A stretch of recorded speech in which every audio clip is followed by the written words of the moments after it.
Menggelikan sekali sih, saking overreaktifnya. Mereka tidak malu melakukan hal konyol seperti ini.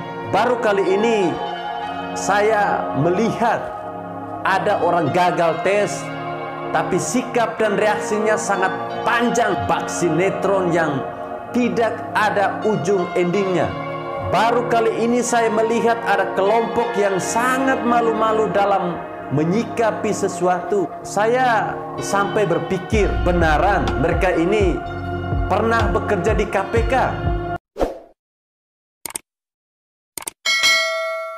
Saya pikir ketika KPK umumkan memberhentikan pegawai yang tidak lolos TWK secara hormat dalam waktu dekat, masalah sudah selesai. Mereka tidak bisa apa-apa lagi kecuali pasrah dan move on. Tapi tampaknya masih ada yang belum bisa menerima kenyataan shock. Sebanyak 56 pegawai KPK yang tidak lolos tes TWK mendirikan kantor darurat pemberantasan korupsi. Kantor ini juga didirikan oleh para aktivis anti korupsi. Kantor ini akan didirikan di depan kantor Dewan Pengawas KPK. Kantor ini dibentuk sebagai bentuk kekecewaan terhadap kinerja KPK dan pemberantasan korupsi di Indonesia saat ini. Lucu sekali.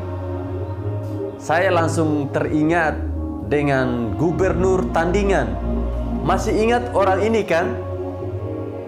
Namanya Fahru Rozi Ishak. Dilantik sebagai gubernur tandingan oleh FPI sebagai bentuk penolakan terhadap Ahok yang menjadi gubernur, menggantikan Jokowi yang menang di Pilpres 2014 lalu. Orang FPI juga sih pokoknya heboh sekaligus lucu sekali waktu itu. Katanya dia dilantik sebagai gubernur tandingan oleh Gerakan Masyarakat Jakarta atau GMJ yang terdiri dari 90 ormas termasuk FPI dan FBR. Penunjukan Fahru Rozi diklaim lewat proses yang sangat alot. Gubernur tandingan ini bahkan mendapat restu dari Rizik. Sewaktu awal-awal dilantik, ada beberapa visi misi yang terdengar sangat keren. Bahkan Rizik mengatakan gubernur ini akan belusukan menampung aspirasi warga. Nyatanya tidak butuh waktu yang lama. Namanya tenggelam dan dilupakan. Entah kerja atau tidak, kita tidak tahu. Orang ini sudah tiada, jadi hanya sekedar mengingatkan sepak terjangnya saja. Jadi pegawai yang tak lolos dan gagal move on ini mau bikin KPK tandingan juga. Alamak, kenapa sih bandel sekali? Malah bikin tandingan segala. Yakin bakal konsisten sampai akhir? Atau cuma panas di awal dan hilang beberapa waktu kemudian? Di kantor darurat ini, masyarakat bisa menitipkan surat kepada Presiden Jokowi. Isi suratnya adalah soal pembatalan tes wawasan kebangsaan yang memecat 56 pegawai KPK dan menepati janjinya untuk memberantas korupsi di Indonesia. Loh, kok jadi tempat penampungan surat kepada Presiden? Sama saja ini merengek, minta dukungan dari masyarakat sebanyak mungkin dengan tujuan menarik simpati agar Presiden tergerak hatinya dan berbuat sesuatu untuk membatalkan hasil tes TWK. Ini tidak akan berhasil. Jokowi orang yang sangat taat aturan dan proses hukum. Dia tidak sembarangan intervensi, meskipun itu sahabat atau bahkan anaknya sendiri. Saud mengatakan 56 pegawai KPK yang dipecat bukanlah pengemis. Dia mengatakan ini adalah bentuk perjuangan keadilan dan kebenaran. Lah kalau bukan pengemis, kenapa minta dukungan masyarakat? Kenapa minta presiden turun tangan, ikut campur masalah ini? Warga pendiri kantor darurat pemberantasan korupsi ini akan berkantor setiap hari Selasa dan hari Jumat pukul 16.00 hingga 17.00 WIB.